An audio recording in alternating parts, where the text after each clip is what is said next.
Terima kasih Sasha. Bersama saya Tasya Natalia di segmen Fundit Fundamental Pandit CNBC Indonesia. Pada sore hari ini kita akan membahas salah satu emiten jasa logistik yaitu RMK Energy atau kode sahamnya RMKE. Nah, sebelum itu kita akan melihat dulu bagaimana pergerakan kinerja sahamnya hari ini. Kita lihat pada slide di sini terlihat bahwa saham RMKE terjerembab merah 1,90% menjadi Rp1.030 per saham atau turun 20 secara point to point. Walaupun begitu kan penurunan hari ini tidak membuat surut penguatan selama sebulan terakhir ya. Jadi selama sebulan untuk RMKE ini sudah naik 8%, bahkan selama 3 bulan ini sudah naik 33%. Nah, kenaikan yang sudah terakumulasi selama beberapa bulan ini apakah cukup menarik? Nah, kita lihat dulu bagaimana dengan perusahaannya berdasarkan dari sisi fundamental. Kita lihat pada slide selanjutnya, kita akan mengulas dari background-nya. Nah, di sini terlihat bahwa RMKE sudah berdiri sejak 2009, artinya sudah 15 tahun berdiri, tetapi listing di bursa sejak tahun 2021 lalu dengan harga di 206 per sahamnya. Nah, kita melihat pada bisnis yang digeluti oleh perseroan, itu apa saja ya. Jadi bisnisnya ini meliputi dari penjualan batu bara, mereka melakukan trading batu bara, kemudian menambang juga.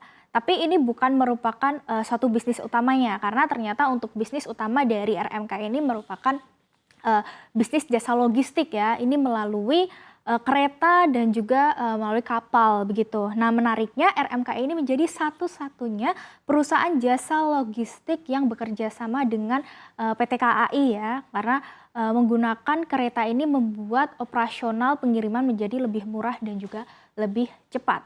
Nah, kemudian dari sisi struktur kepemilikannya, di sini PT RMK Investama dan Tony Saputra menjadi pengendali dengan kepemilikan masing-masing 76,80% dan 1,60%. Sisanya ada Suryani, William Saputra, Vincent Saputra kurang dari 1% dan masyarakat ini mencapai 20% atau terbilang free float. Selanjutnya kita melihat dari sisi kinerja keuangannya. Karena yang paling penting ketika kita sebagai investor melihat suatu perusahaan adalah perusahaan ini bisa menghasilkan keuntungan atau tidak. Nah, kita lihat di sini pendapatannya secara tahunan sejak tahun 2019. Kita lihat dari sisi profitabilitas dahulu, ada pendapatan dan juga laba bersih. Di sini terlihat bahwa pendapatan dan laba bersih sama-sama bertumbuh positif. Bahkan kita lihat pertumbuhannya melesat cukup signifikan ya, kalau kita melihat di tahun 2019-2020 ini hanya berkisar di miliaran rupiah saja untuk pendapatannya. Tapi di tahun 2021 sudah mencapai 1,8 triliun. Nah, ini inline juga dengan pendapatan laba bersihnya yang berhasil mencetak 199 miliar di tahun 2021 dan ini masih berlanjut hingga kuartal kedua untuk tahun ini atau hingga akhir Juni 2023 laba bersihnya mencapai 200 miliar yang ditopang oleh kenaikan pendapatan atau pendapatannya bisa dibilang ini naik ya dari kuartal tahun 2022 1.072 miliar menjadi 1 triliun menjadi 1,28 triliun. Nah, lalu kita membandingkan juga ya dengan kompetitornya. Karena ini juga menarik, dengan profitabilitas yang solid, apakah perusahaan punya margin atau selisih keuntungan yang cukup menarik juga dan dibandingkan dengan kompetitor. Kita melihat dari kompetitor RMKE ini ada Maha, MCOL, dan juga TB. Nah, kita lihat dari gross profit margin terlebih dahulu, sebenarnya angka RMKE ini lebih rendah ya dibandingkan dengan kompetitornya. Tapi ini sudah mencapai 2 digit, yang mana terbilang cukup besar juga sebenarnya mencapai 2 digit ini. Jadi untuk gross profit margin yang tinggi menunjukkan beban dari COGS suatu perusahaan itu relatif masih terjaga ya ataupun lebih rendah dan kenaikan pendapatannya jauh mengkompensasi dari beban-bebannya. Kemudian dari operating profit margin atau OPM juga ini masih cukup kompetitif mencapai 21% dan kita lihat sampai bawah di NPM atau selisih untuk keuntungan dari laba bersihnya dibandingkan dengan pendapatan ini juga masih cukup kompetitif di 15,64%. Masih terjaga pertumbuhannya atau marginnya di 2 digit yang mana ini juga cukup bagus dan bersaing dengan kompetitornya walaupun masih terbilang lebih rendah begitu ya. Nah, walaupun begitu, kita lihat juga dari sisi return on equity atau potensi untuk pertumbuhan keuntungan begitu ya dari modal yang dipunya perusahaan gitu. Ini ternyata juga mencapai 2 digit, 20,83%. Sedangkan untuk dibagi dengan asetnya juga masih tumbuh 2 digit mencapai 28,82%. Oke, selanjutnya kita melihat bagaimana dengan ketahanan neraca perusahaan. Karena setelah perusahaan itu mendapatkan laba itu biasanya setelah dibagikan dividen ya ke investor, dia juga bisa menyimpannya sebagai laba ditahan untuk meningkatkan modal ataupun untuk digunakan sebagai ekspansi untuk menambah ketahanan ya biar perusahaan itu tetap sehat. Nah, di sini kita melihat dari sisi neraca untuk menilai bagaimana ketahanan suatu perusahaan. Pertama dari sisi kas dan setara kasnya yang dimana terlihat selalu bertumbuh dari tahun 2019 sampai dengan 2022 dan di periode yang terbaru ini hingga akhir Juni mencapai 25 miliar. Nah, di sini kalau kita bandingkan dengan kas dari liabilitas jangka pendek atau kewajibannya yang kurang dari 1 tahun yang senilai 347 miliar, ini menghasilkan cash ratio 7,20%. Kalau melihat secara nilai ya, cash ratio ini ada penurunan dibandingkan dengan akhir tahun 2022 yang sebesar 20,12%. Walaupun begitu, ini masih lebih baik dibandingkan dengan tahun 2019-nya. Dan kita lihat juga bagaimana ketahanan perusahaan dalam mempertahankan tingkat utang. Kita lihat di debt equity ratio yang membandingkan indikator kewajiban atau liabilitas totalnya ini di periode terbaru ini 461 miliar dibagi dengan ekuitas atau modalnya 1,4 triliun menghasilkan 33%. Kalau kita melihat secara historis juga nilai ini selalu turun ya, bahkan secara 2 tahunan yang lalu di 2021 ini mencapai lebih dari 50%, bahkan di 2019 ini lebih dari 100% yang menunjukkan tingkat utangnya itu lebih tinggi dibandingkan dengan modalnya, tapi terus susut secara tahunan ini dan akhirnya di level 33% yang menunjukkan kemampuan perusahaan dalam mengurangi utangnya ini cukup bagus ya. Ini memberikan indikator bahwa utang perusahaan sudah bisa dikelola dengan baik. Hanya saja untuk dari likuiditas atau kasnya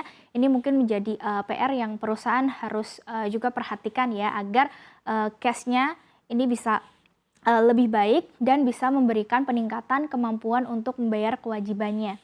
Oke, selanjutnya kita akan melihat pada prospek bisnisnya ya, karena yang paling penting untuk investor kita harus bisa berpikir forward looking, di mana perusahaan ini harus bisa memiliki prospek yang positif agar bisa memberikan laba ke depannya juga. Nah, di sini kita melihat prospek.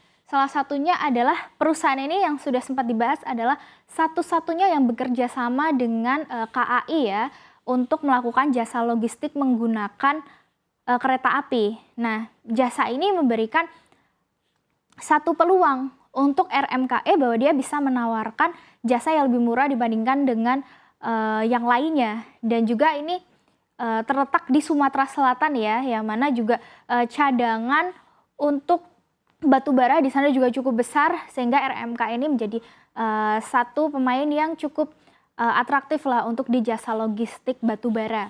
Kemudian juga peningkatan volume dari batu bara.